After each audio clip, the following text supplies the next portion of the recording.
यीशु नूर है, तेरी बाहों में कितना सुरूर है, सारी दुनिया का यीशु नूर है, तेरी बाहों में कितना सुरूर है, जो आता खुदावंद पास है, भर जाता वो रूह से रूर है, जो आता खुदावंद पास है, भर जाता वो रूह से रूर है, भर जाता वो रूह से रूर है। खुदावंद खुदा सुन मेरी दुआ, है खुदावंद खुदा सुन मेरी दुआ, रुक जाओ पिता, की हवा चला, यीशु की हवा चला, की हवा चला, यीशु की हवा चला,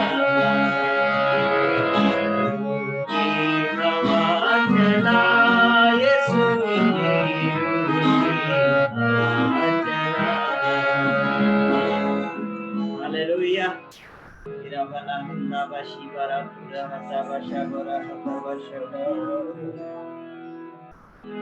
प्रभु का धन्यवाद हो।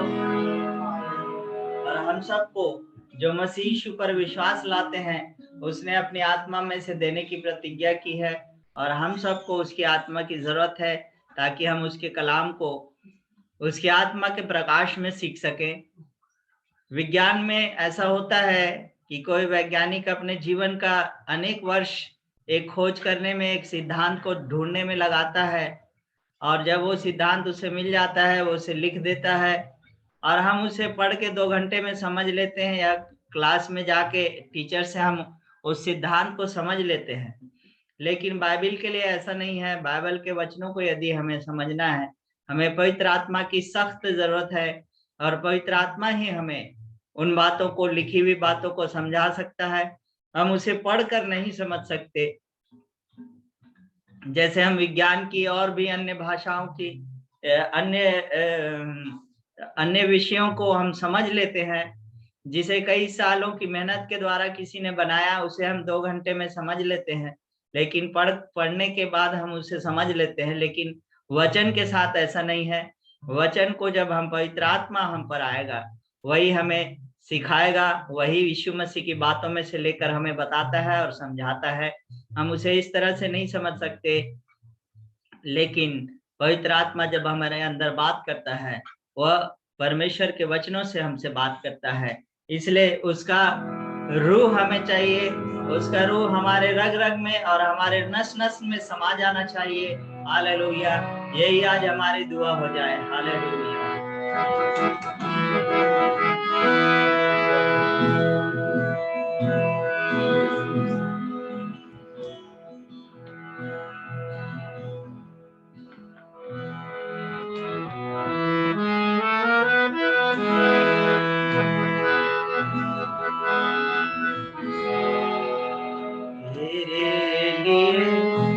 बदन मेरा तेरे लिए सिंगार है, यीशु मसीह तू जान मेरी, तू ही तो दिल का करार है।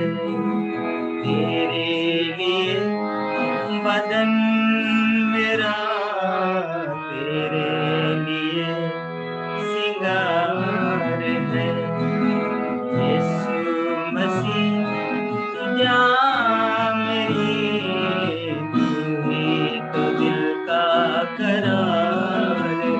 बस मुझ में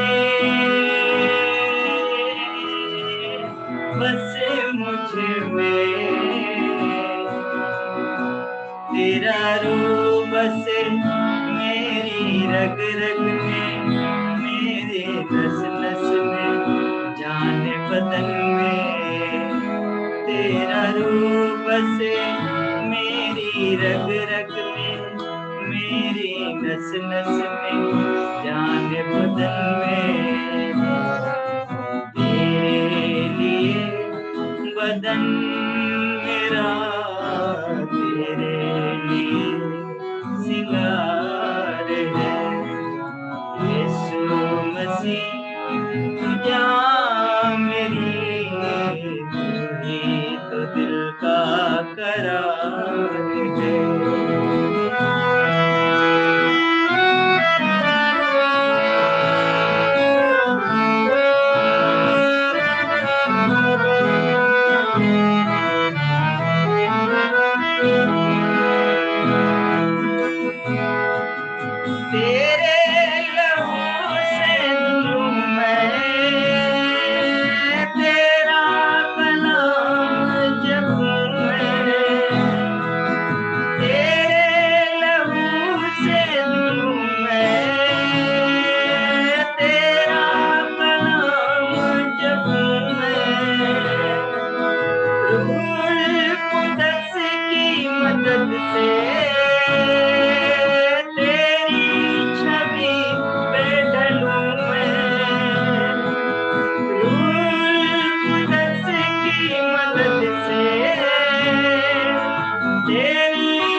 रग रग में मेरी नस नस में जान बदन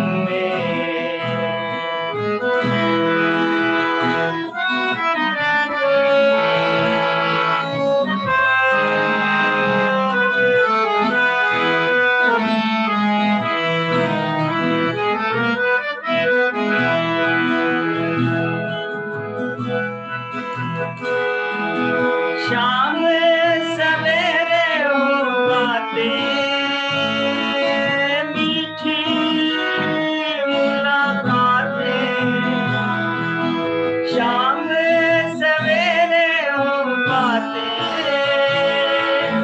मीठी मुलाकातें, बढ़ती जाए मोहब्बत दिन हो या रातें, दिख मुझ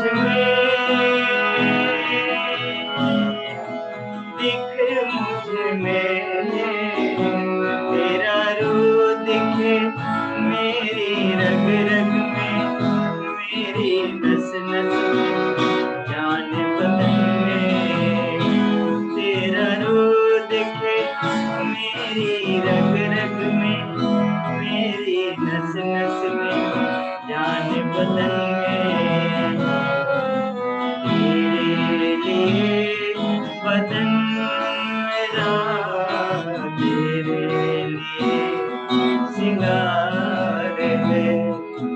यीशु मसीह तू जा मेरी, तुझे तो दिल का करार है। बस मुझ में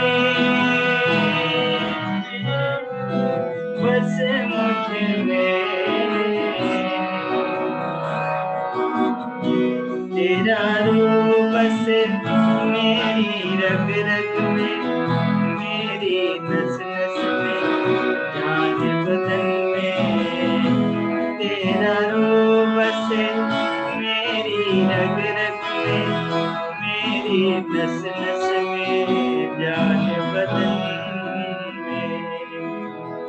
Oh yes Lord Jesus, hallelujah. Ribala dawa shibara खुदावा शमा, खुदावन तेरा रूह हमारे रग रग और नस नस में बसने पाए यीशु मसीह, हालेलुया। तेरी ज्योति हम पर चमके खुदावन, हालेलुया। तेरे मुख का प्रकाश हम पर चमकने पाए यीशु मसीह, हालेलुया। और प्रभु तेरा रूह हमारे साथ साथ रहे, जीवन के मार्ग में और धर्म के मार्ग में हमारी अगुवाई करने पाए यीशु मसीह। तेरा नाम हम सबके जीवन से ऊंचा और महिमा पाए। यहाँ जितने भी भाई बहन जुड़े हैं खुदावन, सबके हृदय में खुदावन तेरी सेवा, तेरी आराधना करने का एक जज्बा है प्रभु। हम जानते हैं यीशु मसीह, हर एक तुझसे प्यार करने वाला यहाँ पर मौजूद है खुदावन, हालेलुया।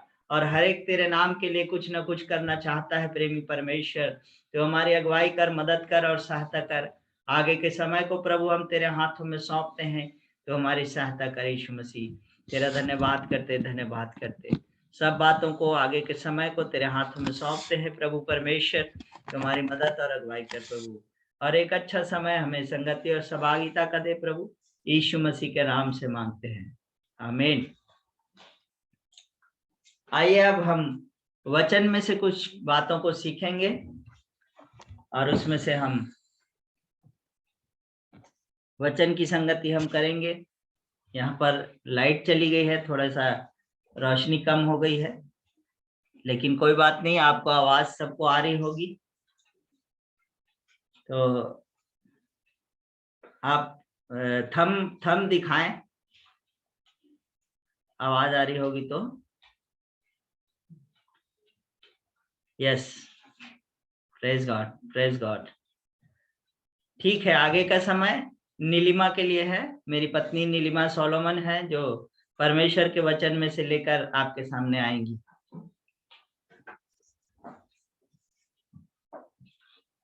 सबको प्रेज द लॉर्ड, जय मसीह की। मैं यीशु मसीह के सामर्थी नाम से आप सबको ग्रीट करती हूँ और वेलकम करती हूँ। और हमारा ये थर्ड सेशन है, और इसके अंदर हमने पिछले 2 सेशंस में जो देखा है, मैं एक बार उसका जस्ट 2 मिनट के अंदर उसका आपको रिकैप देना चाहती हूँ। कि सबसे पहले सेशन में हमने जस्ट इंट्रोडक्शन या ओरिएंटेशन किया कि हमें क्या जरूरत है कि हम एक बार परमेश्वर के वचन को एक नए डायमेंशन से, एक नए एंगल से देखें। और हमने उस समय इस बात को बताया कि हमने जो कुछ जाना, समझा, सीखा, उन सब बातों के अंदर हमें हायर लेवल पे जाने की आवश्यकता हमारे समय, परिस्थिति और तमाम आज के जिस एज में हम रहते हैं वो हमें डिमांड कर रहा है कि हम एक हायर लेवल पर उठें और हायर लेवल पर हम जाएं। और इसलिए हमने परमेश्वर के उसके सेकंड सेशन में हमने देखा था कि आत्मिक जगत की रियलिटीज के बारे में, और हमने ये इन बातों पे फोकस करना शुरू किया था कि जो कुछ दिखता है वो सब कुछ स्पिरिट रैम से शुरू हुआ। जैसे कि हमने पिछले सेशन में देखा कि परमेश्वर ने कहा, इंग्लिश के वचन में लिखा है बाइबल में, Elohim said let there be light. परमेश्वर ने कहा उजियाला हो, और परमेश्वर का आत्मा गहरे जल पर मंडलाता था। और वो जो पवित्र आत्मा है वो गहरे जल पर मंडलाकर वेट कर रहा था कि कब जीवन का वचन आए। और जैसे ही परमेश्वर ने जीवन के वचन को कहा, लेट देयर बी लाइट, उसी समय जो सारा क्रिएशन, पृथ्वी अस्तित्व में आई। हमने इस बात को समझा और देखा कि हमारे जीवन में भी जो कुछ दिखता है वो अनदेखी बातों के द्वारा, यानी कि इनविजिबल, जो बातें हमें नहीं दिखती, आत्मिक जगत के द्वारा अस्तित्व में आई हैं। और हमने कहा था कि नेक्स्ट टाइम हम देखेंगे कि अगर आत्मिक जगत से शुरू होकर हर बात भौतिक जगत में प्रभावशाली होती है, तो फिर हम आत्मिक जगत में अपने आप को कैसे हम उन आत्मिक जगत के अंदर प्रभाव डाल सकते हैं, या कैसे हम आत्मिक जगत की गहराइयों को समझ सकते हैं, और कैसे हम अपने जीवन में जिन बातों में स्ट्रगल कर रहे हैं उन बातों में कैसे जयवंत हो सकते हैं। और स्पिरिट रैम के ऊपर पिछले बार हमने इन बातों को देखा था कि जो मैंने आपको हिब्रूज चैप्टर 3 से भी बताया, चैप्टर 1 से बताया था जो कुछ। और आज भी मैं वापस एक वचन को लेना चाहती हूँ, यूहन्ना रचित सुसमाचार, उसका पहला अध्याय। यूहन्ना रचित सुसमाचार, किसी के पास हिंदी बाइबल है तो वो पढ़ सकते हैं, मेरे पास इंग्लिश में बाइबल है। यूहन्ना रचित सुसमाचार, उसका पहला अध्याय और उसका 3रा वचन। किसी के पास हिंदी बाइबल है तो वो जल्दी पढ़ सकते हैं। जॉन चैप्टर 1 मैं पढ़ती हूँ, मुझे मिला है टाइम को बचाने के लिए। आदि में वचन था, वचन परमेश्वर के साथ था और वचन परमेश्वर था। यही आदि में परमेश्वर के साथ था। सब कुछ उसी के द्वारा उत्पन्न हुआ। जो कुछ उत्पन्न हुआ है उसमें से कोई भी वस्तु बिना उसके उत्पन्न नहीं हुई। ये हमारा केंद्र बिंदु है ये हमारा केंद्र बिंदु है। और मैं आपको बता रही थी पिछले बार कि जब उत्पत्ति की पुस्तक में लिखा है कि लेट देयर बी लाइट, वो पहला अध्याय उसका 3रा वचन है। लेकिन सूर्य, चंद्रमा और तारा जो गण है, जो प्रकाश के सोर्स हैं, उनकी उत्पत्ति बहुत बाद में हुई। इसका मतलब जिस लाइट, जिस प्रकाश के विषय में परमेश्वर का वचन कहता है कि तू मेरे दीपक को उजाला करता है, जिस लाइट के विषय में लिखा है कि उठ प्रकाशमान हो क्योंकि तेरा प्रकाश आया है, जिस प्रकाश के विषय में परमेश्वर का वचन कहता है कि वचन के खुलने से प्रकाश होता है, वो प्रकाश ये सूर्य और चंद्रमा के प्रकाश से अलग है।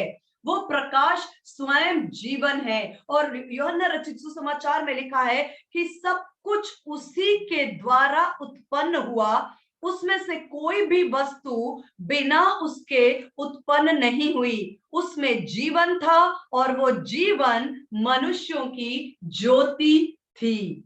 इसका मतलब परमेश्वर का वचन जिस विषय में लिखा है कि उजियाला हो, उस उजाले में, उस प्रकाश में, उस ज्योति में स्वयं जीवन है। आज आप अपने जीवन में कौन से क्षेत्र में, हम सब towards the end of this session, इस सेशन के अंत की ओर जाएंगे। हम सब व्यक्तिगत रीति से अपने जीवन के एक एक क्षेत्र चुनेंगे जहां हमें सबसे टॉप प्रायोरिटी पे हम परमेश्वर के हाथ को और काम को देखना चाहते हैं। मैं आपको बताऊंगी towards the end of the session फिर हम नेक्स्ट क्या करेंगे। तो इस बात पर हमें फोकस करना है कि सब कुछ उसी के द्वारा, जो कुछ आपको दिखता है, चाहे ये सृष्टि दिखाई दे, आपके जीवन में हर बात जो दिखाई देती है। मेरे साथ कुलुस्सियों 1 अध्याय उसका 15 वचन भी देखेंगे। कुलुस्सियों की पत्री उसका 1 अध्याय उसका 15। कुलुस्सियों 1 का 15 किसी को मिला तो वो पढ़ सकते हैं। यदि मुझे मिला तो मैं पहले टाइम सेव करने के लिए, कुलुस्सियों 1 का 15, वह तो अदृश्य परमेश्वर का प्रतिरूप और सारी सृष्टि में पहलौठा है, क्योंकि उसी में सारी वस्तुओं की सृष्टि हुई, स्वर्ग की हो अथवा पृथ्वी की, देखी या अनदेखी, क्या सिंहासन, क्या प्रभुता, क्या प्रधानता, क्या अधिकार, सारी वस्तुएं उसके द्वारा और उसी के लिए सिरजी गई।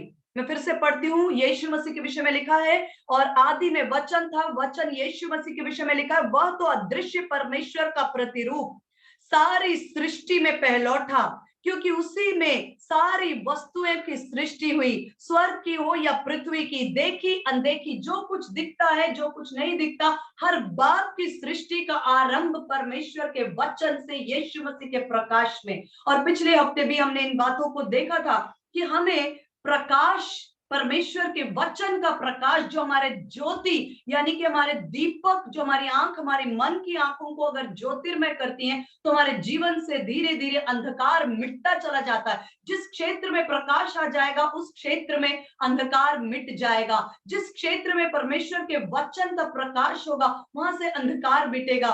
तो मैं बात कर रही थी पिछली बार भी कि कई ऐसे सवाल लोगों के जीवन में होते हैं, ऐसा क्यों? कई ऐसी ट्रेजेडीज, कई ऐसी घटनाएं, कई ऐसे बातें जो कई अनआंसर्ड प्रेयर्स, जिनकी प्रार्थनाओं का उत्तर नहीं आ रहा, कई ऐसे जगह पर जहां आकर हम रुक जाते, हमें समझ में नहीं आता इन बातों का कारण कहाँ है।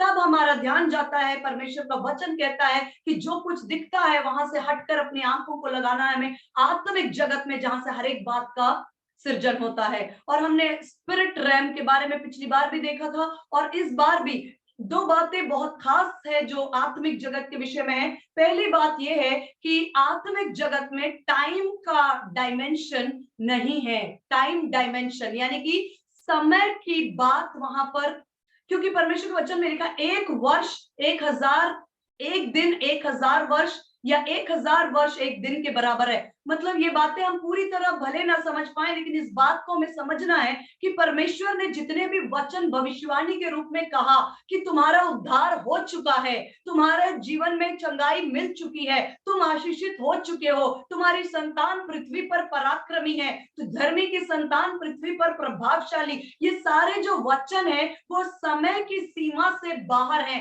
आत्मिक जगत के अंदर ये एस्टैब्लिश्ड है, आत्मिक जगत में ये स्थिर है। ये ब्लेसिंग्स, ये आशीषें, और हमारे विषय में लिखा गया है तुम तो मसीह के साथ जिलाए गए, स्वर्गीय स्थानों में बिठाए गए। ये सारी सच्चाइयां जो आत्मिक जगत में स्थापित हैं। अब जो सच्चाई और जो ब्लेसिंग्स और जो आशीषें आत्मिक जगत में स्थापित है, उसका प्रगटीकरण वास्तविक जीवन में हमें देखना है। ये गैप जो है, यही गैप है जो आज क्रिश्चियनिटी को या आज हम सबके जीवन के अंदर आसपास की परिस्थितियों में आपको जो गैप मिल रहा है वो यही है कि वचन के अनुसार जो बातें लिखी गई हैं उनका प्रगटीकरण हमारे जीवन में कहीं ना कहीं वो नहीं दिखता। तब वो गैप को ब्रिज करने की बात है। वो गैप कैसे ब्रिज होगा? हमें जो अधिकार और जो बातें परमेश्वर के वचन से आत्मिक जगत में हमारे लिए निज भाग हैं, और ओबद्याह 1:17 में लिखा है कि याकूब का घराना अपने निज भाग का अधिकारी होगा। हमारा निज भाग है, हम उत्तराधिकारी हैं, हमारे अधिकार में वो आशीषें, वो बातें हैं, चंगाई है। और वचन में यहां तक लिखा है यूहन्ना 3:16 में कि परमेश्वर ने जगत से ऐसा प्रेम किया कि उसने अपना इकलौता बेटा दे दिया ताकि जो कोई उस पर विश्वास करे वो नाश ना हो लेकिन अनंत जीवन पाए। जिसके पास पुत्र है उसके पास जीवन है। ये सारी बातें परमेश्वर ने एक स्थिर एस्टैब्लिश ट्रूथ है। परमेश्वर ने अपने बेटे को कुर्बान किया, लेकिन ये सच्चाई यीशु मसीह मेरा उद्धार करता, मेरा छुड़ाने वाला, मुझे माफ करने वाला, मुझे क्षमा करने वाला कब बना? जब वास्तविक में मैंने क्या किया? रोमियो 10 अध्याय के अनुसार मुंह से अंगीकार और हृदय से विश्वास। जब मुंह से अंगीकार किया, हृदय से विश्वास किया, तो जो आत्मिक जगत की सच्चाई थी मेरे उद्धार के विषय में, वो मेरे वास्तविक जगत में प्रकट हो गई। उसी क्षण, उसी दिन हम अनंत जीवन के वारिस होंगे, ऐसा नहीं है। हम में अनंत जीवन उसी दिन से शुरू हो गया जिस दिन से यीशु मसीह मेरे जीवन में है। जिसके पास पुत्र है उसके पास जीवन है। जिसके पास पुत्र है वो ऑलरेडी मृत्यु से पार होकर जीवन में प्रवेश कर चुका है। तो जो बातें आत्मिक जगत में वचन में एक अनंत काल की सच्चाइयों के रूप में परमेश्वर ने लिख कर दे दी है, उसको अनुभव में लाने के लिए हमारा एक रोल है, हमारे कोई एक्शंस हैं। जो हमारा काम है वो हम करते हैं, तब वो आत्मिक जगत की जो सच्चाइयां हैं वो हमारे भौतिक जीवन में प्रकट होती हैं। जैसे कि उद्धार ऑटोमेटिकली नहीं मिलता, या किसी उद्धार पाए हुए व्यक्ति के गले लग जाने से उद्धार ट्रांसफर नहीं होगा। आप समझ रहे हैं ना? हम सब प्रभु के लोग, बाइबल के जानने वाले लोग हैं, लेकिन हमें इन गहराइयों में, इन डायनामिक्स में होकर चलना पड़ेगा ताकि हम उन लोगों को हैंडल कर सके, उन लोगों को ब्लेस कर सके जो हमारे साथ जुड़े हैं। क्या आपने कभी देखा है कि किसी उद्धार पाए हुए व्यक्ति को हमने गले लगाया तो उद्धार का जो दान है या गिफ्ट है वो मेरे ऊपर ऑटोमेटिक ट्रांसफर हो गया? नहीं होगा, ऐसा नहीं होगा। उद्धार पाने का एक तरीका परमेश्वर ने अपने बाइबल वचन में लिखा है कि मुंह से अंगीकार और हृदय से विश्वास। तो वो आत्मिक सच्चाई मेरे लिए प्रभावशाली इस जीवन में स्थापित हो चुकी है। जिस दिन मैंने ऐसा किया उस दिन मैंने उद्धार पा लिया।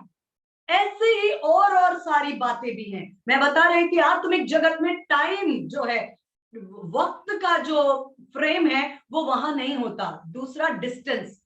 इसलिए आप जब इन बातों पे मैं ज्यादा नहीं जाऊंगी, जैसे जैसे समय हमें अलाउ करेगा। मैं जैसे आप देखिए कि यूहन्ना जब प्रकाशित वाक्य की पुस्तक में लिखा है ऑन द लॉर्ड्स डे, या इज़केल, या जो भी लोग दर्शन में उठाए गए वो कहते थे कि उसी समय में आत्मा में उठाया गया और मुझको ये दर्शन मिला।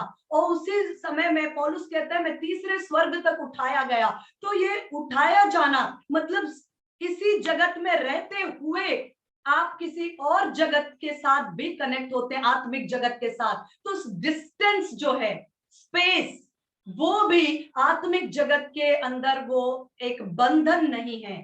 जो हमारे भौतिक जगत में है। जैसे मुझे यहाँ रहते हुए अगर छत्तीसगढ़ आना है या मुंबई आना है तो एक वक्त भी लगेगा और मुझे कुछ दूरी तय करनी है, लेकिन आत्मिक जगत जो है वो इन दोनों बंधनों से बाहर है। इसलिए जो परमेश्वर के लोग थे जब दर्शन के लिए उठाए गए, वो इसी शरीर में इसी समय यहाँ पृथ्वी पर रहते हुए वो आत्मिक जगत के साथ सेम टाइम पे कनेक्ट हो पाते थे और टाइम डायमेंशन से भी वो बाहर थे। इसलिए कई ऐसी प्रोफेसीज और आशीषें हैं जो हमारी समझ में नहीं आता। वचन में ऐसा लिखा है तो मेरे जीवन में ये कब होगा, ये एक सवाल होता है। तो मैं परमेश्वर के वचन के द्वारा आपको बताना चाहती हूँ कि आज जो हमने सीखने के लिए रखा है विषय, वो है कैसे हम आत्मिक जगत, जो सारी बातों की सृष्टि वहां से हुई, सारी बातों की सृष्टि सोर्स आरंभ जब आत्मिक जगत से है, तो आपके जीवन के भी ब्लेसिंग्स या आपके जीवन के चैलेंजेस, उन सब का हल भी आपको आत्मिक जगत में ही मिलता है। और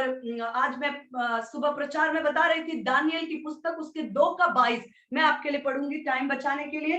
अगर किसी को मिले तो आप पढ़ सकते हैं दानियल की पुस्तक उसका 2:22, दानियल उसका 2:22 किसी को मिले तो आप पढ़ सकते हैं। हिंदी बाइबल को मुझे खोलने में टाइम लगता है, मैं यूज नहीं करती, इसलिए किसी को मिला।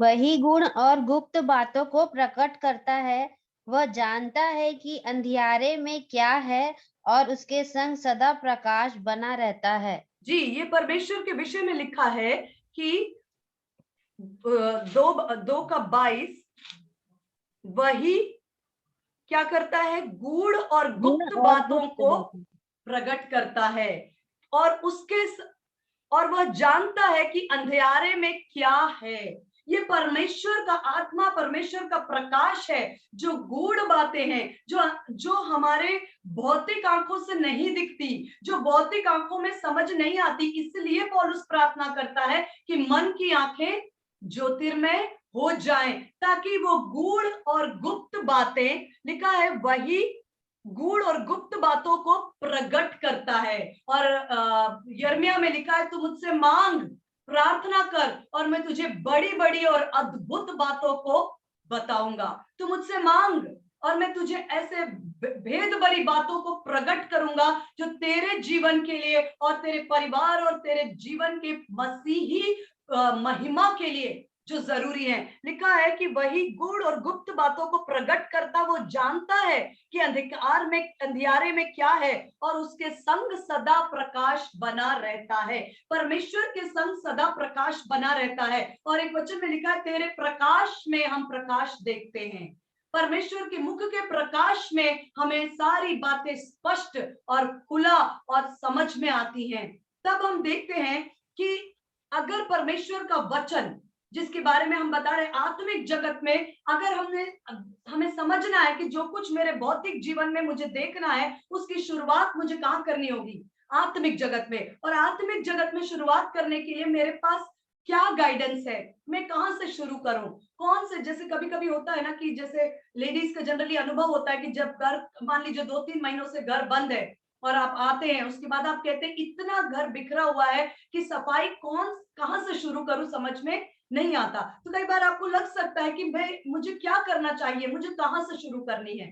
सबसे पहली बात अगर हमने पढ़ा है कोलोसियों के 15 में, परमेश्वर का वचन, सब कुछ जो उत्पन्न हुआ उसी के द्वारा उत्पन्न हुआ, जो दिखता है और जो नहीं दिखता, क्या प्रधानताएं, क्या अधिकार, क्या सिंहासन, क्या राज्य, देखी हुई बातें, अनदेखी बातें, हर एक को उत्पन्न करने। और लिखा है कि वो अपने वचन के सामर्थ्य से सब कुछ संभालता है। उस वचन के सामर्थ्य में आपके जीवन और भक्ति से संबंधित हर एक बात को परमेश्वर ने संभाला है। हम आने वाले समय में एक एक करके उन कुंजियों को देखेंगे जो जो जो हमें आत्मिक जगत के द्वारा अपने जीवन में वो सारी आशीष जो परमेश्वर ने स्थापित की है, उनको अपने जीवन में प्रकट करने का रास्ता या तरीका हम सीखेंगे एक के बाद एक। आज मैं परमेश्वर के वचन के विषय में बताना चाहती हूँ। परमेश्वर का वचन, हम सब जानते हैं ये बाइबल परमेश्वर का वचन है और मोस्टली हम सब कहते हैं, हम इसे पढ़ते हैं, लेकिन परमेश्वर का वचन मुख्य रीति से 4 बातें जो है उसमें आपको मिलती हैं परमेश्वर के वचन में। 4 बातें। सबसे पहली बात क्या है? परमेश्वर का चरित्र। इस वचन के द्वारा आप परमेश्वर की, जब भी आप वचन को पढ़ते हैं, ये मुख्यतः का मतलब ये 4 बातें ही द फाइनल नहीं है, लेकिन ये 4 मुख्य बिंदु हैं जो परमेश्वर के वचन में हमें मिलती हैं। पहला है परमेश्वर का चरित्र। क्यों जानना जरूरी है? इसलिए क्योंकि जब तक हम परमेश्वर के स्वभाव और चरित्र से परिचित नहीं होंगे, हमें प्रार्थना में और विश्वास करना हमारे लिए असंभव होगा। हमारी प्रार्थना की नींव है परमेश्वर का चरित्र, हमारे विश्वास का आधार है परमेश्वर का चरित्र। यदि मैं अगर सपोज मेरे कोई अनजान व्यक्ति है जिसको मैं पहली बार मिल रही हूँ और मुझे कोई बात की आवश्यकता है, तो मैं उससे मांगने से पहले हिचकिचाऊंगी, क्योंकि मुझे विश्वास नहीं कि वो मुझे देंगे या नहीं देंगे। मैं सोचूंगी क्या पता वो मुझे डांट दे, क्या पता वो मेरी इंसल्ट करे, क्या पता वो मुझे कहे कि आपको मैं नहीं दे सकता, आपके पास ये चीज क्यों नहीं है। या मेरे दिमाग में बहुत से सवाल आएंगे और शायद मैं उनसे वो चीज कितनी भी आवश्यकता हो सकता है मुझे प्यास लग रही है और मैं बॉटल का पानी भी नहीं मांग सकती। क्यों? क्योंकि मैं अनजाने व्यक्ति के साथ कुछ भी व्यवहार नहीं कर सकती। लेकिन बाइबल का परमेश्वर, यदि मैं परमेश्वर के चरित्र के अंदर, परमेश्वर के प्रेम में मैं जड़ पकड़ती हूँ। प्रेम के कई आयाम हैं, क्योंकि समय नहीं कि मैं इन बातों को खुलवाऊं, क्योंकि पौलुस कहता है तुम परमेश्वर के प्रेम की गहराई, ऊंचाई, लंबाई, चौड़ाई। इसका मतलब क्या है? हम ये नहीं कह सकते कि मैं परमेश्वर के प्रेम को पूरी तरह समझती हूँ, जानती हूँ और मैं सब कुछ जानती हूँ। नहीं, उसके डायमेंशंस है। डायमेंशंस का मतलब जैसे कोई भी एक वस्तु है, जैसे ये, तो परमेश्वर के प्रेम की लंबाई, उसकी गहराई, उसकी चौड़ाई, ये सारे अलग अलग आयाम हैं जो हमें जिंदगी भर हम उसमें परमेश्वर के प्रेम में जड़ पकड़ते चले जाते हैं। वैसे वैसे हमारा स्वरूप यीशु मसीह के समान होता चला जाता है, क्योंकि यीशु मसीह ने, तो मैं देखती हूँ कई बड़ी बड़ी बातों के लिए, जैसे लाजर की कब्र पे पहुंचा। हमारे लिए तो समझ लीजिए एक सबसे बड़ा चैलेंज। अगर कोई मुर्दा, अभी तक ऐसा अनुभव मुझे नहीं है, मेरे हस्बैंड को है, मुर्दों के लिए प्रार्थना करने का वो ग्रेस है उनको और करते हैं। रिजल्ट अभी तक नहीं देखा है, लेकिन उनके अंदर है कि मुझे करना है। उन्होंने 2-3 बार इस चीज को किया। कभी कभी हम डर के पीछे भी हट जाते हैं, लेकिन उन्होंने किया। तो अभी यीशु मसीह के जीवन में सबसे बड़ा चैलेंज ये है कि लाजर की कब्र पे खड़े हैं। हम क्या सोचते हैं? ओ फास्टिंग, प्रेयर, 3 दिन का उपवास, प्रार्थना, अन्य भाषा, क्या तैयारी करूं, क्या करूं, कैसे करूं, क्या करूं कि लाजर की कब्र खुल जाए, वो जीवित हो जाए। लेकिन आपको पता है यीशु मसीह परमेश्वर के चरित्र और उसके स्वभाव से इतना परिचित थे। वो कहते हैं पिता को जो कुछ करता देखता हूं वही मैं करता हूं, मैं अपने आप से कुछ नहीं करता। ये बहुत भेद की बातें हैं। मैं जो कुछ पिता को करता हुआ देखता हूं, इसका मतलब वो अपनी आत्मिक आंखों से परमेश्वर के एक्शंस को देख लेते हैं चरित्र में, और वही जो मैं अपने पिता को करता हुआ देखता हूं, उसी को मैं इस पृथ्वी पर प्रकट रूप में करता हूं। और आपको पता है लाजर की कब्र पे जाकर आप सब जानते हैं, हे पिता मैं धन्यवाद देता हूं। और उसने कहा लाजर बाहर निकला। कोई लंबी चौड़ी दुआ और बहुत सारा स्ट्रगल और बहुत मेहनत नहीं। 5000 की भीड़ थी, हाथ में 2 रोटी था, 2 मछली और रोटी लेकर के यीशु मसीह खड़े हैं। कितनी, मैं सोचती हूँ कि ऐसे ही तो मौके होते हैं जब हमें लगता है कि मैं क्या करूं, मेरे सामने इतना पहाड़ जैसी आवश्यकता है और मेरा बजट, मेरे हाथ में जो पैसा है, मेरे हाथ में जो रिसोर्सेस है वो इतने कम है कि मैं क्या करूं, फास्टिंग करूं कि प्रेयर करूं कि 10 जगह मैं लोगों को इकट्ठा करूं, क्या करूं क्या ना करूं। लेकिन यीशु मसीह हमारा पैटर्न है, वो हमारा मॉडल है। उनको देखकर हमारे जीवन को हमें सीखना। उन्होंने क्या किया? सिर्फ वो जो था उसे उठाकर धन्यवाद दिया और कहा हे पिता मैं तेरा धन्यवाद देता हूं कि तू सदा मेरी सुनता है। हे पिता मैं धन्यवाद देता हूं। सिर्फ धन्यवाद दिया और उस रोटी को मल्टीप्लाई होता हुआ देखा। ऐसा अनुभव मैंने यीशु मसीह से सीखा। जब पिछले कई 2 साल से पैंडेमिक में हमारे जॉब्स वगैरह में प्रॉब्लम आने के कारण हमारे कई सैलरीज को हमारे मैनेजमेंट ने रोका, और कई तरह से उन्होंने, उनकी भी मजबूरी थी, ऐसा नहीं था कि वो जानबूझकर, लेकिन उन्होंने कई बार तो ऐसा किया कि नहीं, सैलरीज कभी 50%, कभी 70%, कभी 60%।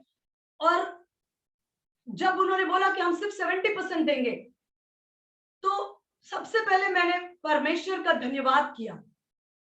मैंने कहा परमेश्वर आपका धन्यवाद क्योंकि आप मेरे पिता हैं, और अगर मेरे पिता आज जीवित नहीं है, यदि मेरे पिता जीवित होते और मुझे आवश्यकता में देखते तो शायद वो मुझे मांगने के लिए भी अवसर नहीं देते, उससे पहले वो मेरे लिए प्रबंध कर देते। ऐसा मैं अपने संसारिक पिता के विषय में, उनके चरित्र के विषय में जानती हूँ। तो परमेश्वर का वचन कहता है तुम जब अपने बच्चों को देना जानते हो तो वो परमेश्वर कितना भला है।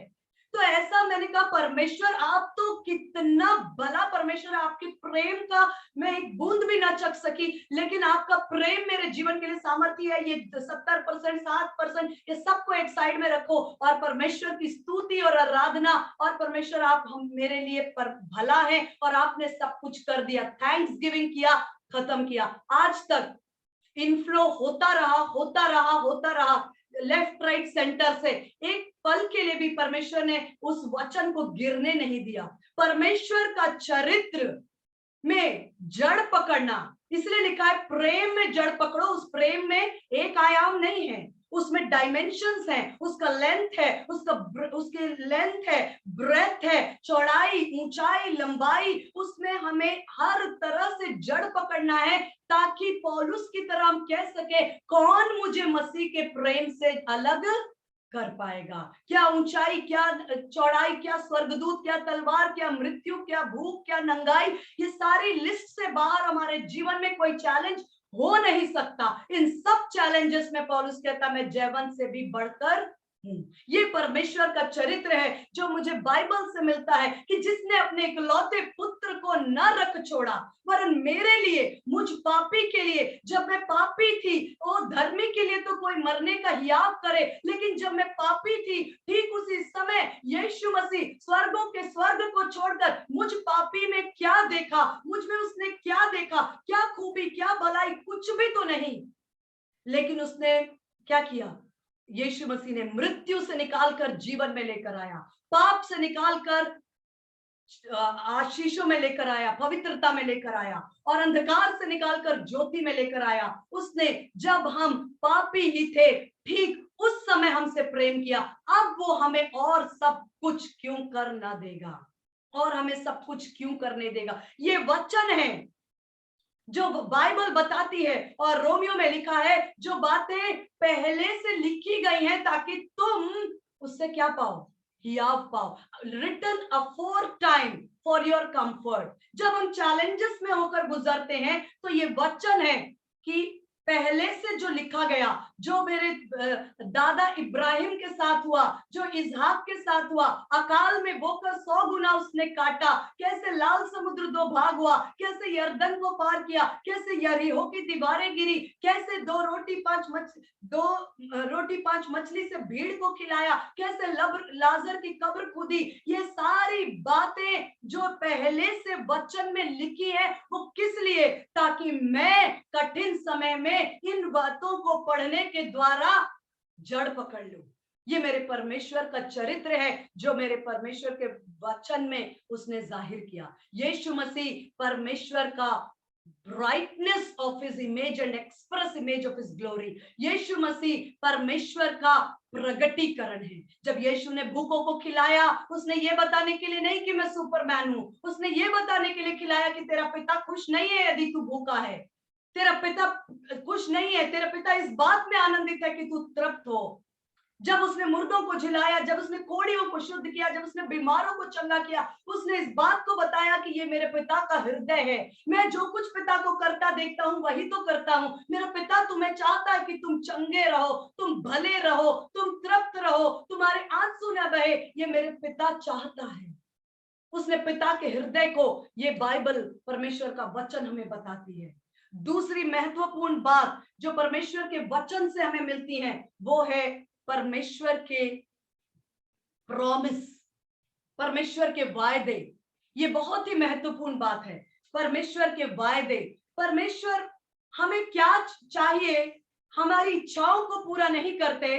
परमेश्वर ने अपने लिए एक बाउंड्री बनाई है, हमारी प्रार्थना को हमें उस बाउंड्री के अंदर रखने को कहा है कि जो कुछ उसने लिख कर दिया, जो कुछ उसने लिख कर दिया उनमें से कोई भी विषय पर आप प्रार्थना कर सकते हैं, लेकिन जो उसने लिख कर नहीं दिया वो मेरे प्रार्थना की जुडिस्ट्रिक्शन में नहीं आता। जैसे इसको आप ऐसे समझ सकते हैं, हम कभी घर मकान या कुछ खरीदते हैं, बिल्डर्स हमें कुछ फैसिलिटीज लिख कर देते हैं कि आपको ये घर खरीदेंगे तो आपको ये पार्किंग मिलेगी, ये लिफ्ट मिलेगा और ये गार्डन मिलेगा या ये स्विमिंग पूल वगैरह वगैरह लिस्ट। अभी उन सब के अंदर आप हर चीज के अधिकारी हैं, जो कुछ लिख कर दिया गया। लेकिन आप कहें कि भाई अभी यहाँ मेरा घर है और आप कोई और चीज का अधिकार मांगे कि जो उस बिल्डर ने लिखकर नहीं दिया, तो वो कानूनी रीति से वो आपके लिए प्रबंध नहीं हो सकता। तो परमेश्वर के वचन में उसने एक बताया है कि आपके लिए क्या कुछ प्रबंध है, क्या प्रोमिसेस हैं। आप जिस क्षेत्र में जीवन में चाहते हैं, आज सुबह एक भाई मुझसे बोल रहे थे, सिस्टर मैं बहुत सालों से कर्ज में हूं, मैं कैसे निकलूं। मैंने कहा कि कर्ज के बारे में परमेश्वर का वचन क्या कहता है आपको मालूम है। उसने बोला कि परमेश्वर का वचन भाई यही चाहता है कि हम आशीषित रहें। मैंने कहा हवा में बातें नहीं करना, हवा में बात करेंगे कई साल महीने दिन गुजर जाएंगे, रिजल्ट्स नहीं आएंगे। रोना पीटना परमेश्वर के वचन के आधार पर नहीं है। रोने से हम नहीं कह सकते कि हम प्रार्थना कर रहे हैं। परमेश्वर के जो वचन है उसकी अधीनता में, मैंने कहा वचन में लिखा है ड्यूटरोनॉमी व्यवस्था विवरण 28 अध्याय में कि तुम सिर ही ठहरोगे पूंछ नहीं, तुम उधार देने वाले बनोगे उधार लेने वाले नहीं। मैंने कहा ये वचन है आपके लिए।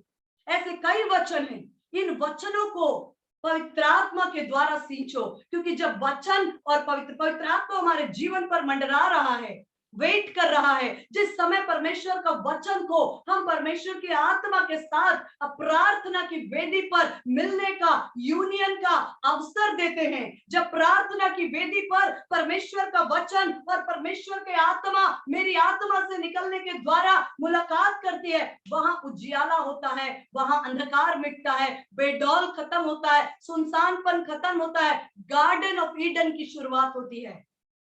लेकिन लोगों के पास सवाल बहुत है, क्यों नहीं, बहुत सालों से मैं प्रार्थना कर रहा हूं मेरा कर्ज खत्म हो जाएगा। अरे प्रार्थना हम नेक्स्ट आने वाले समय में देखेंगे कि डायनामिक्स ऑफ प्रेयर, कैसे प्रेयर करना। प्रेयर यीशु मसीह हमारा मॉडल है, हम सब सीख रहे हैं। मैं ये नहीं कहती मैं सिद्ध हूं, मैं सब कुछ जानती हूँ, मैं सीख रही हूँ और मैं आप लोगों के साथ अपनी खुशी और अपनी सीखी हुई बातों को इसलिए बांट रही हूँ। जस्ट ऐसे जैसे कि आप सपोज आप कभी ऑस्ट्रेलिया गए, आपने वहां बहुत सुंदर कोई खाना खाया, आपको लगेगा मैं अपने परिवार वालों को भी इस खुशी में शामिल करूं कि मैंने कुछ पाया, मैंने कुछ चखा और मैं चाहता हूं कि मेरे परिवार भी इस खुशी इस आनंद का भागी बन सके।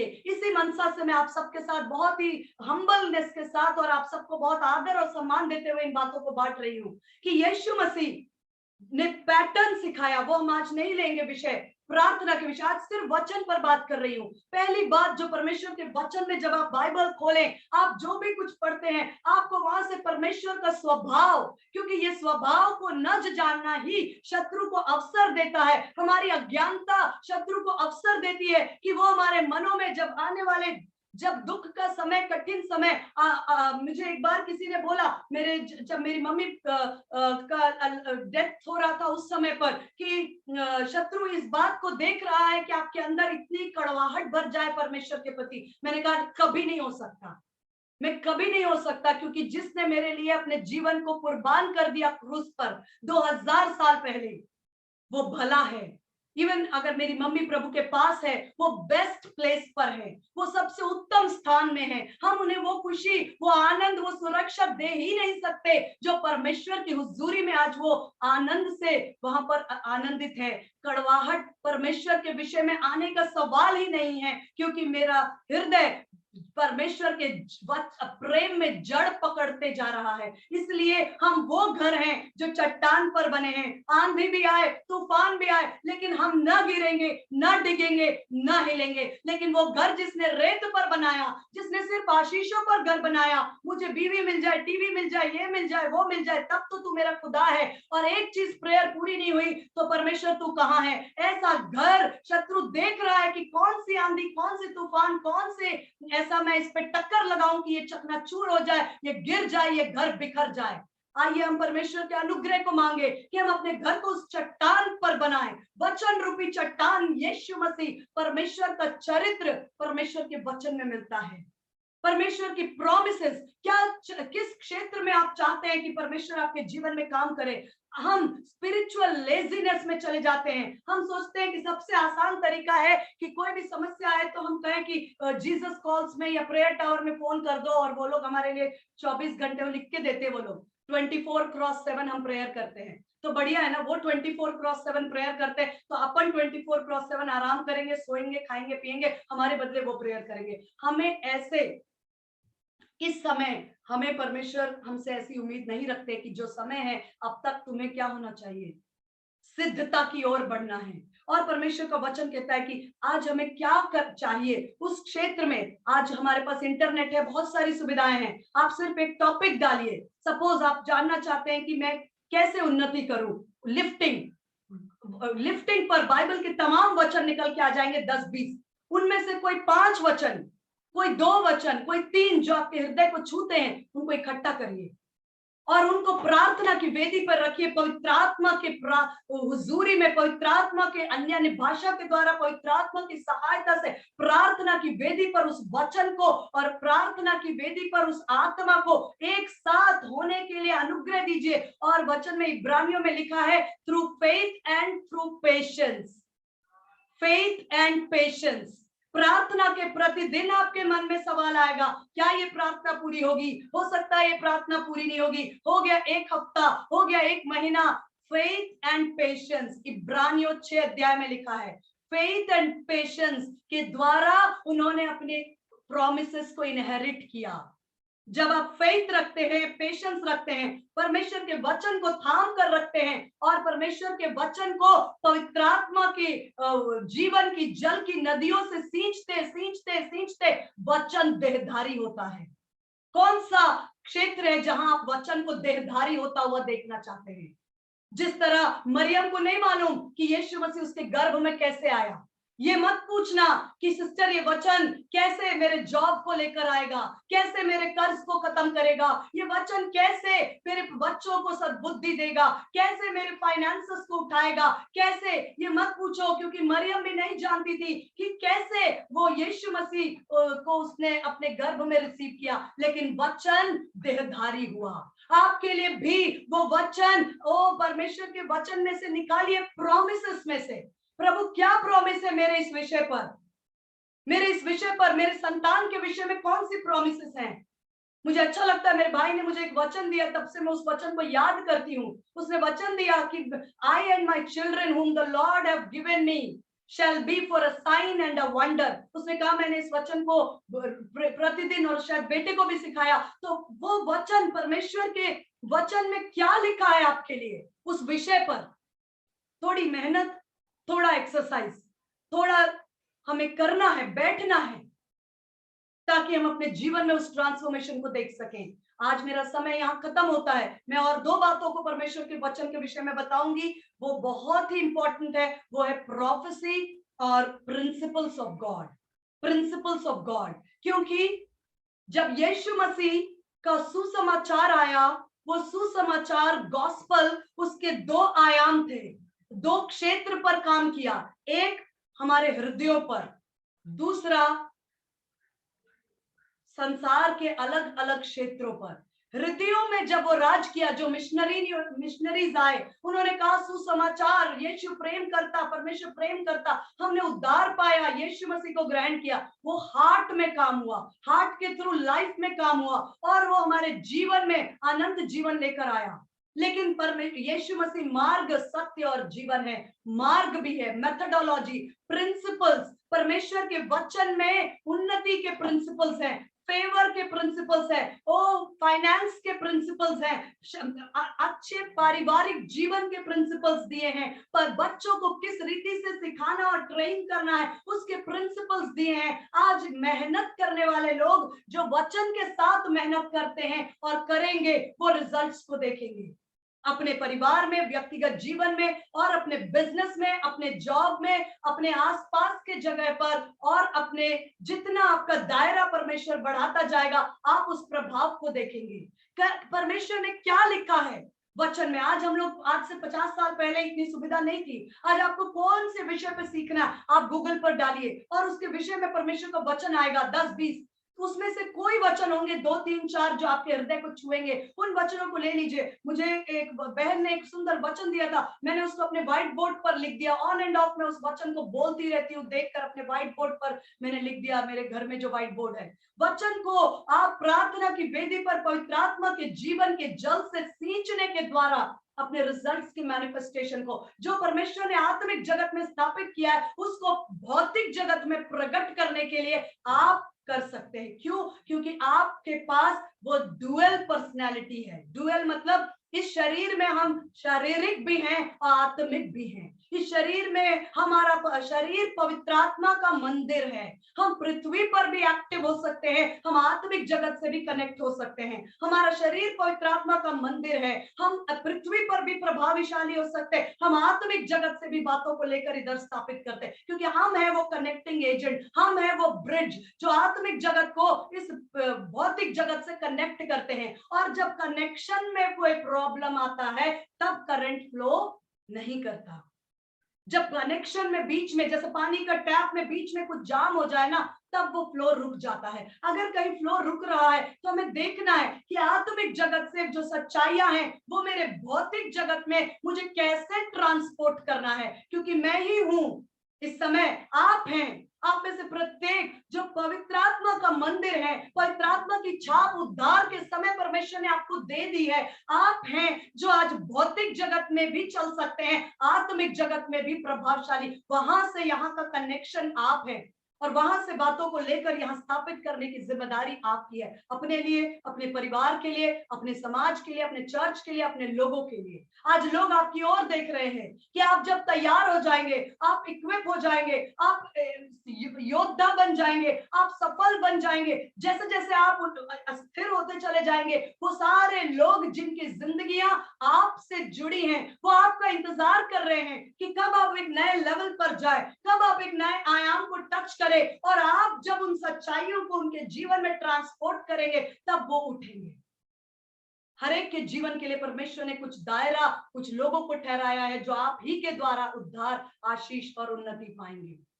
मेरा समय खत्म हुआ, मैं यहाँ रुकना चाहती हूँ। मैं आज आपके साथ बांट रही थी कि आत्मिक जगत को प्रभावित करने के लिए परमेश्वर का वचन। क्यों? क्योंकि परमेश्वर के वचन के द्वारा ही जो दिखता है और जो नहीं दिखता, कॉस्मोस, चाहे आप आत्मिक जगत कहें या भौतिक जगत, जो देख सकते हैं, जो नहीं देख सकते, सब कुछ उत्पन्न होने का कारण परमेश्वर का वचन है। तो जहां से शुरू हुआ है वहीं लौट कर जाना है। अगर परमेश्वर के वचन ने ही आत्मिक जगत को जन्म दिया है तो परमेश्वर का वचन ही आत्मिक जगत को प्रभावित करेगा। और वहीं से हम शुरू करते हैं। परमेश्वर का वचन ये बाइबल है जिसको हम कहते हैं सालों से हम पढ़ते हैं, लेकिन हमें इनमें दो बातों का जिक्र आज मैंने किया। हम इसमें परमेश्वर के चरित्र को पढ़ते हैं। मैं अपने पिता के हृदय को जानती, जितना अधिक मैं अपने पिता के हृदय को जान पाती हूँ, उसके प्रेम की गहराई को पकड़ती हूँ, उतना अधिक मैं विश्वास में चट्टान पर मजबूत होती हूँ। पौलुस के समान और यीशु मसीह के स्वरूप में ढलकर हम कह सकते हैं कि कौन मुझे मसीह के प्रेम से अलग करेगा। हालेलुया। प्रॉमिसेस परमेश्वर ने दी हैं। अगली बार प्रोफेसीज और प्रिंसिपल्स के विषय में देखेंगे कि परमेश्वर के वचन में कैसे एस्तर ने बिना तलवार उठाए अपने शत्रुओं को नाश किया और अपने लोगों के प्राणों की रक्षा की। क्या प्रिंसिपल है? कैसे यूसुफ ने उस कारागृह से प्रधानमंत्री होने का रास्ता तय किया? कौन सा प्रिंसिपल है? कौन सा प्रिंसिपल है जिसने यरीहो को सिर्फ तुरही के बजाए जाने के द्वारा मिट्टी का ढेर बना दिया? कौन सा प्रिंसिपल है जिससे कि परमेश्वर के लोगों ने, पौलुस और पतरस ने अद्भुत काम किए? वो प्रिंसिपल्स परमेश्वर के वचन में हैं और वो प्रोफेसीज है। हम देखेंगे। इसके बाद प्रभु ने अनुग्रह दिया और हमें सौभाग्य मिला, हम जुड़ पाए। हम प्रार्थना के विषय में, जो रिजल्ट ओरिएंटेड प्रेयर है, उसके विषय में देखेंगे। आज मैं एक बात बोलकर रुकना चाहूंगी। आज के लिए हम एक्सरसाइज के तौर पर, आप अपने जीवन का एक क्षेत्र ले लीजिए जिसमें आप सबसे अधिक इस समय टॉप प्रायोरिटी पे परमेश्वर के काम को और हाथ को देखना चाहते हैं।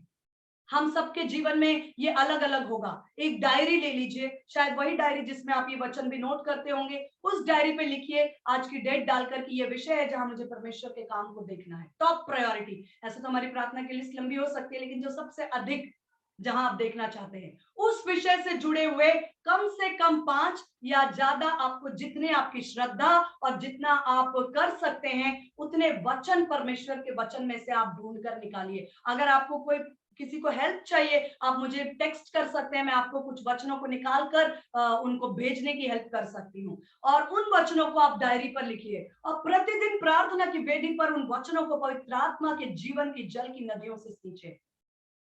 Faith and patience, faith and patience. Ibrahim ने अपनी मरी हुई दशा और सारा की मरी हुई गर्भ की दशा को नहीं देखा, लेकिन उसे जिसने वायदा किया उसे विश्वास योग्य जानकर अपने बड़े प्रतिफल को पाया। Faith and patience. फिर आप अपने आप को टाइम दीजिए, 3 महीना, 2 महीना, 1 महीना, जो भी प्रभु का आत्मा आपको गाइड करता है, और मैं विश्वास करती हूँ आप रिजल्ट्स को देखेंगे। जितना हम प्रैक्टिकल होंगे, जितना हम डेमोन्स्ट्रेशन में चलेंगे, उतना हम जड़ पकड़ेंगे और उतना अंधकार मिटता जाएगा और हम जयवंत होंगे। परमेश्वर का धन्यवाद कि परमेश्वर ने हमें फिर से जुड़ने का और सीखने का मौका दिया। आप में से कुछ लोग कंटिन्यू जुड़ते हैं तो मैं सोचती हूँ कि वो बेनिफिट उनको अच्छे से हो रहा होगा, क्योंकि हम एक सीरीज में चल रहे हैं तो आप कनेक्ट हो पा रहे हैं। मैं आप में से हर एक व्यक्ति का, आपका बहुत कीमती टाइम आप दे रहे हैं। मैं जानती हूँ कि जो भी लोग हैं मोस्टली आपका बहुत कीमती टाइम है और संडे का दिन आप दे रहे हैं, लेकिन आप ये जानिए कि ये टाइम आप खो नहीं रहे हैं, आप बो रहे हैं। और जो आप बो रहे हैं उसका एक बड़ा फसल आप काटेंगे। जो आत्मा के लिए बोता है अनंत काल की कटनी काटता है। गलेशियंस चैप्टर 6 में लिखा है। Thank you. एक छोटे धन्यवाद के गीत के साथ हम प्रार्थना करेंगे। हालेलुया। अपनी आंखों को बंद करके हम सब परमेश्वर को धन्यवाद देंगे कि परमेश्वर आपने हमें अनुग्रह दिया। धन्यवाद। एक बहुत पावरफुल सिद्धांत है। अपनी आंखों को बंद करके परमेश्वर को धन्यवाद देंगे।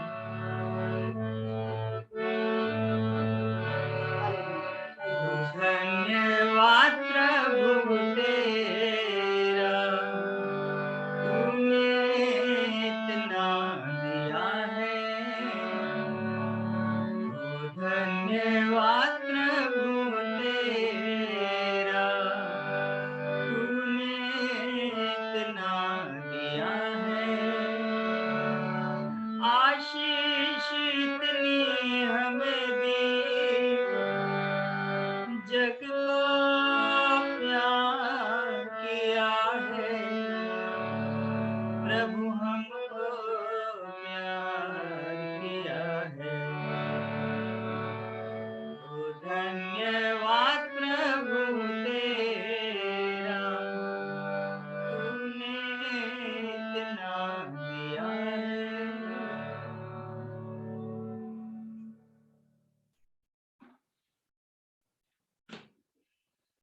प्रभु धन्यवाद करते हैं, यीशु मसीह के नाम से हम तेरे चरणों में आते हैं। प्रेम पिता, धन्यवाद देते हैं आज के सुंदर समय के लिए।